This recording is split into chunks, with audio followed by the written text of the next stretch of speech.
যে আশা উৎসাহ নিয়ে দর্শকরা এসেছিল, কয়েকজনের ব্যবহার এবং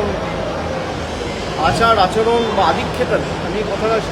শব্দটা এই কারণে ব্যবহার করছি, বেশি উৎসাহী হয়ে আধিক্ষেতামি দেখাতে গিয়ে যারা সমর্থকদের বা ফ্যানদের অনেক কষ্টে মানুষ টিকিট কেটে এসছে, যারা নিরাশ করেছে তাদের জবাবদিহি করতে হবে এবং উদ্যোক্তারা নিশ্চিতভাবে তাই। তার কারণ